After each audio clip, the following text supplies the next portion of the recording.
I used to believe that getting married young was crucial, a way to fully appreciate your partner and share your life together without the judgment of others. I thought that only after you've matured and gained wisdom could you truly understand the responsibility of a relationship. But now, looking back, I realize that marrying early also gives you a chance to make mistakes, to grow, and to find someone who will stand by you through it all, without deception or betrayal. We got married young, still in college, and faced the challenges of life side by side. We were each other's world, full of love, relishing the freedom that came with being together, and finding joy in the simplest things. At the time, having children wasn't a priority. We weren't in a rush to think about it, and to be honest, it didn't even cross my mind much in the beginning. But as the years passed, we realized that time was slipping away. Why not? After all, handling a child at 30 seemed far easier than trying at 40. At first, we didn't really dwell on it. It was only after some months that I noticed Julia growing more anxious. Like many others, I turned to the internet for advice. The tips I found weren't revolutionary, but I figured it was a good place to start. I quit smoking, we changed our diets, eating healthier with more fruits and vegetables, and we became more active. Julia even started taking vitamins, claiming they were recommended by a doctor. Still 6 months went by, and we were no closer to our goal. Maybe it's time we went to the doctor, I suggested one day, feeling the weight of the situation. I knew we were adults, and that there could be underlying issues with conception on either side. Instead of just guessing or waiting around, I thought it would be wiser to get checked out. Julia agreed immediately, but I could see the faint worry in her eyes. The doctor ran some tests and casually recommended the best approach that had worked for many couples over the years. Stop stressing about it. Don't let it consume you, he said with a smile. Just enjoy life. Go to the sea. Sometimes that works wonders. I could see the disappointment in Julia's face as she looked at all the test orders. It was as though she felt she'd missed her chance, that time had run out. I took her hand, offering a reassuring squeeze, and we left the clinic together. You know, I said as we got into the car. Let's just go to the sea. Let's take a break, enjoy ourselves, and come back with a fresh perspective. She agreed, though there wasn't much excitement in her voice. Still, I knew it was exactly what we both needed. We ended up flying to Greece, a place Julia had dreamed of visiting for some time. The trip was amazing, a beautiful escape, and we allowed ourselves to relax fully, letting go of the pressure for a while. When we returned, I jumped straight back into work, pushing the doctor's advice to the back of my mind. Somewhere deep down, I must have been hoping that the miracle we wanted would just happen on its own. But, as much as I didn't want to admit it, the truth was becoming clear. There was an issue, and it needed to be addressed. Julia, I've been thinking, I said one day, almost 2 months after we got back from Greece. Maybe it's time we take the tests. We should just get it over with. No need, she replied, flashing a quick, confident smile. We already did them. At first, I didn't believe her, but when she showed me the ultrasound results, I couldn't hold back my relief. The tight knot in my chest loosened, and for the first time in months, I felt a weight lift off me. The pregnancy went smoothly, just as my own birth had, which I, of course, had no intention of being a part of. Some things are better left beyond a man's reach. From the moment I held her in my arms, the delicate scent of her filling the air, I knew nothing in this world would ever compare. 2 years of joyful parenthood passed in the blink of an eye, and before I knew it, I found myself completely in love with our daughter.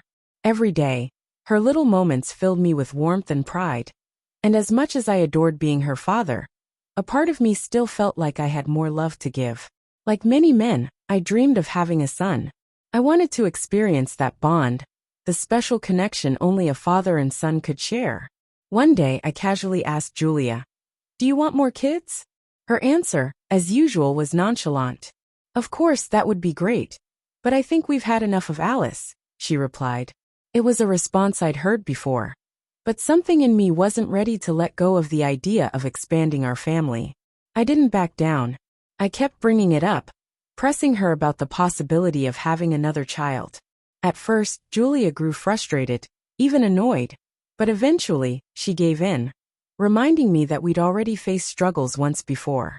Still, I couldn't shake the feeling that I had to try again, especially now that our daughter was growing so fast, running around the house, filling our home with laughter. A year passed, and as the days went on, I began to think more seriously about the reasons behind my desire. Julia, on the other hand, seemed perfectly content with the way things were. She was busy with Alice, enjoying the life we had built, and didn't see any real issue. But I couldn't ignore that nagging feeling, so I went to see a doctor on my own. I didn't want to believe it, but the test results were undeniable. I wasn't able to have children. I went to another clinic, hoping for a different outcome, but the results were the same. It was hard to accept, and the frustration began to build inside me. The doctors, in their usual clinical way, shrugged and offered me some sympathy. "It happens," the best one said, patting me on the back. "Talk to your spouse." But that didn't help. My frustration turned into anger. I needed answers. "I want a DNA test," I blurted out one evening, standing in the doorway as Julia looked up, her face drained of color. "Why?" she asked, clearly taken aback by my sudden request. "I need to be sure Alice is my daughter," I said, my voice trembling with emotion. Her reaction was instant. "Don't you trust me?" she asked defensively. Her voice cracked, and then, without warning, she burst into tears. "How could you even say that?" she sobbed, her words laced with hurt and confusion. "Where did that idea even come from?" I didn't know how to hold back anymore. "Yeah, it's easy to think that when you find out you're infertile," I said, and the moment the words left my mouth, Julia stopped crying. The silence between us was thick with tension, and then she quickly shifted gears, suggesting I take the tests again. I calmly handed her the identical results from 3 different clinics, now feeling the weight of the truth in my hands. I was waiting for an explanation, but hearing her speak was incredibly painful. It felt like every word she spoke only deepened the wound. She immediately turned the blame on me, questioning whether I could even have children, considering my own infertility. She then revealed something I wasn't prepared for, something that shattered everything I thought I knew. She confessed that years ago, when she was younger, she had gotten involved with someone else. She had secretly met with him multiple times, and he had promised her a child. He even went so far as to tell her that if she left me, he'd give her 7 more children. But then, before she could make a choice, he left for abroad, and the whole affair ended before anything could happen. I was stunned. The betrayal was so much deeper than I had ever imagined. Perhaps it was his way of getting revenge for her leaving him all those years ago. I didn't know what to say. I sat there in a daze, completely lost, unable to process the flood of emotions crashing over me. My sweet daughter, the one I had raised and loved, was not mine. She wasn't even my flesh and blood, and the thought of that crushed me. But I knew what I had to do. Alice was still young, and she wouldn't remember me, and that thought, though heartbreaking, gave me some solace. I decided to distance myself from them, to take the necessary steps to prove the truth.